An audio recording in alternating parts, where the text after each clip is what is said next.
So this class we will discuss about uniqueness theorem. So this theorem is just a continuation of our Poisson's equations and Laplace equations that we have studied in our previous classes. So what is your Poisson's equations? It says that del square B will be equal to rho by epsilon naught, and for Laplace equation your del square B will be equal to 0. So Poisson's equations are used when you got a volume charge distributions, whereas Laplace equations are applied where there is no volume charge distribution. Your rho becomes 0, and this will be modified as del square B will be equal to 0. So the Laplace equation del square B equals to 0 is mainly applicable for conductors, because you know that if we give some charges to a conductor, the charges will reside on the volume. The charges will reside only on the surface and no charge will be residing on the volume. So let us consider a conductor like this. Any shape, does not matter, arbitrary shape. And you give some charge. So when you give some charge, all the charges are residing on the surface of the conductor and no charge inside the volume. So you say the volume charge density is 0, and the Laplace equation is perfectly applicable here. And let us choose at any point P, here, and let us say the potential is defined at the point P as V.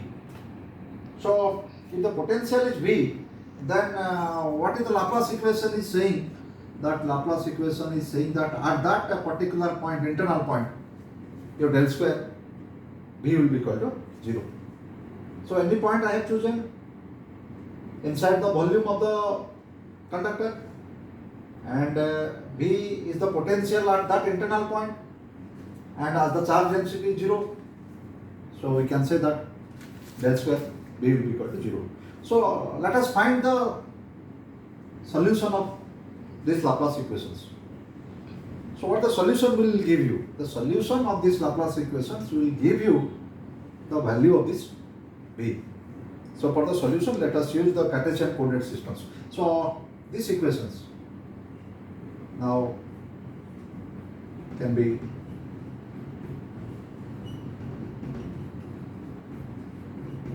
like this. I have extended into a three-dimensional coordinate systems. And at what condition this will be satisfied? Every term will be 0. Del square B by del x square will be 0. Del square B by del y square will be 0. And del square B by del z square will be 0. So I can write del square B by del x square and del square B by del y square and del square B by del z square must be, every term must be 0, so that you get del square B will be equal to 0. So let us consider the first term, del square B by del x square. So what result you will get? You see, when I will say del square B by del x square equals to 0, what it will give you? Del of del x of, now del B by del x will be equal to 0. Now you come back to this point, del V by del x. So what is your del V by del x? Del V by del x is the potential gradient, a variation of potential with the x coordinate. So what is the potential gradient gives at any internal point? Now potential gradient at any internal point, it gives the electric field at internal point. So here actually this del V by del x is the electric field along x-axis at the internal point, because the electric field is your potential gradient.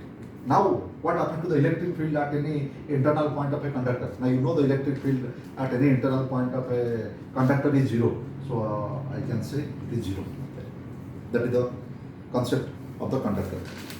Charge will be residing on the surface, and at any internal point you choose the internal point electric field will be equal to zero. Now, if the internal point electric field is equal to zero, your del V by del X will be zero. So, the similar concept you will find for the X coordinate as well as Y coordinate as well as the Z coordinate, and you will find that E will be equal to zero.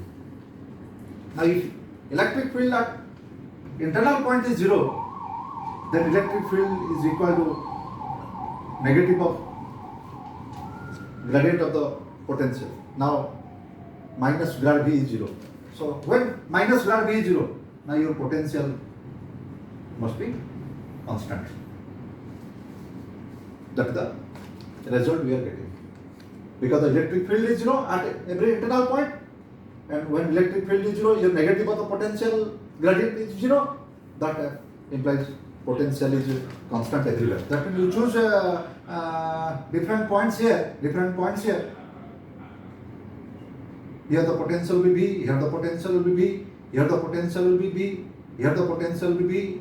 Everywhere you get the same potential. What happens when the potential is same everywhere? There is no variation of potential with coordinates, or we can say your del V by del X will be zero, del V by del Y will be zero, del V by del Z will be zero. This results you will get because the electric field is zero everywhere. So, the result is, if a conductor is there and there is no volume charge density, we can say that your potential is same everywhere, or we can say that potential is uniquely defined. So, potential function is uniquely defined at every internal point of a conductor, and this theorem is known as the first uniqueness theorem. So, this is your first uniqueness theorem.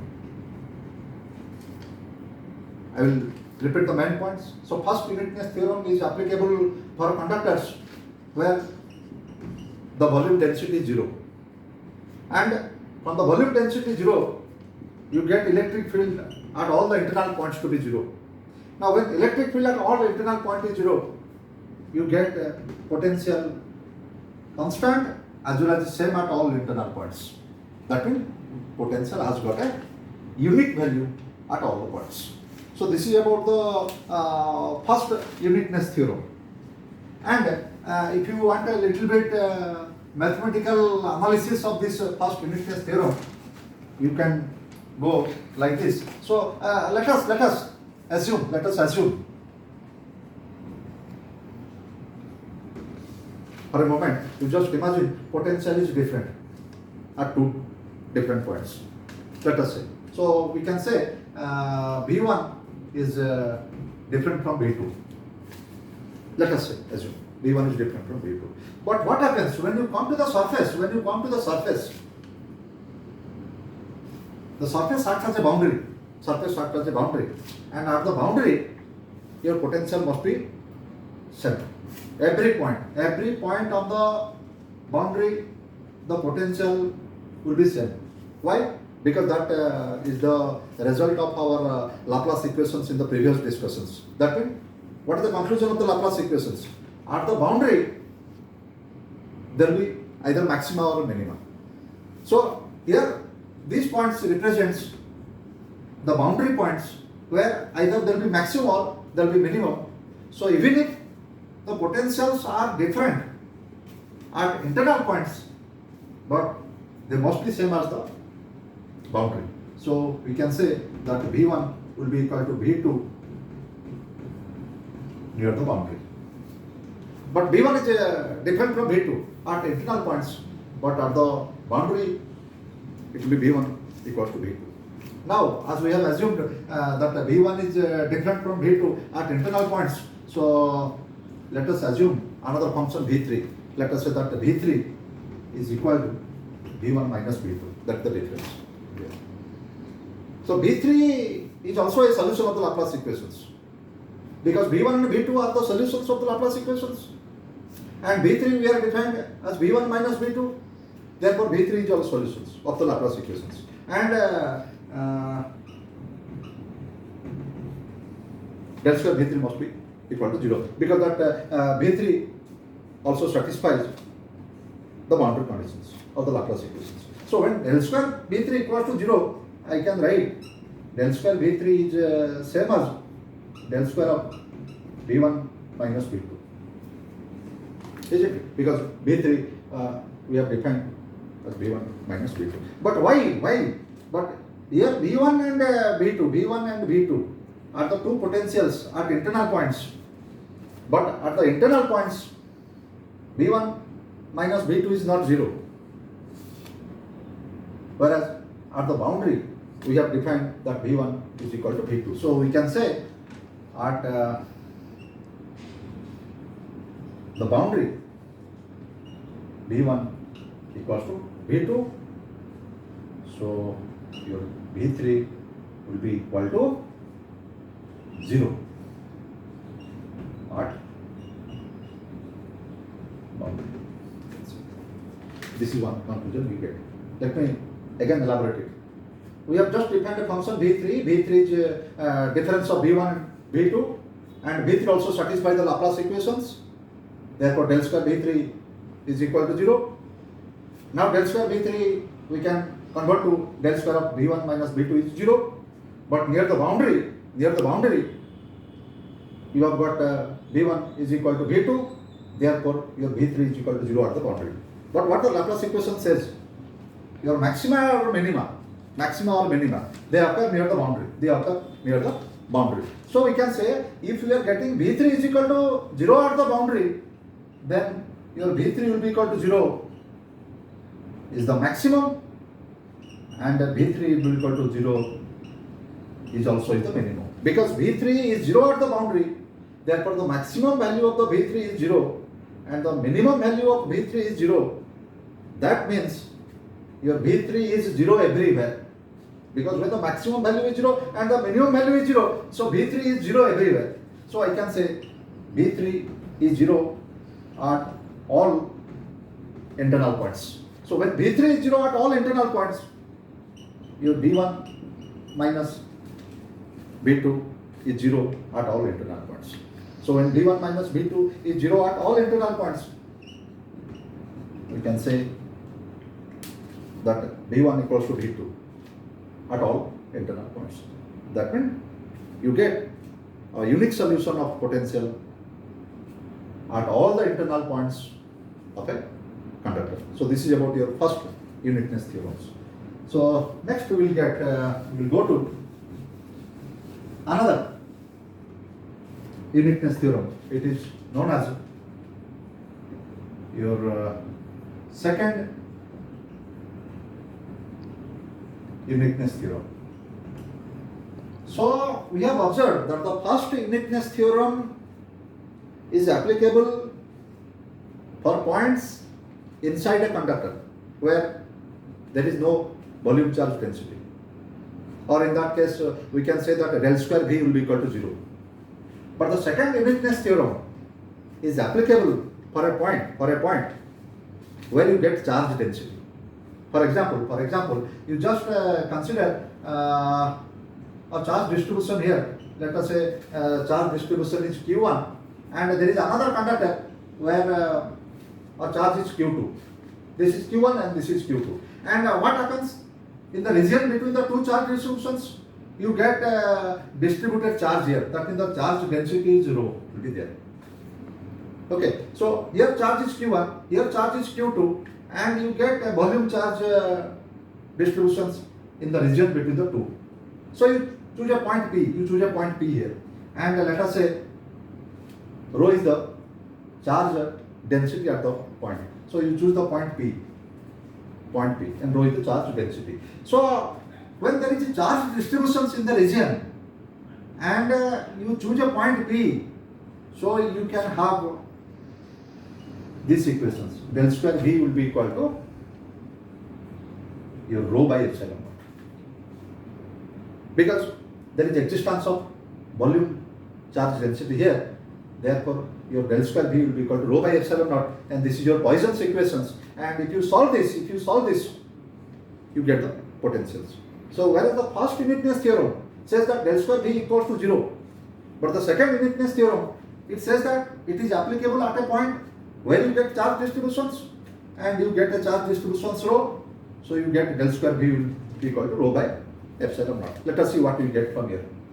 So when del square V will be equal to rho by epsilon naught, how to get the del square V? Suppose I will write in one dimensions.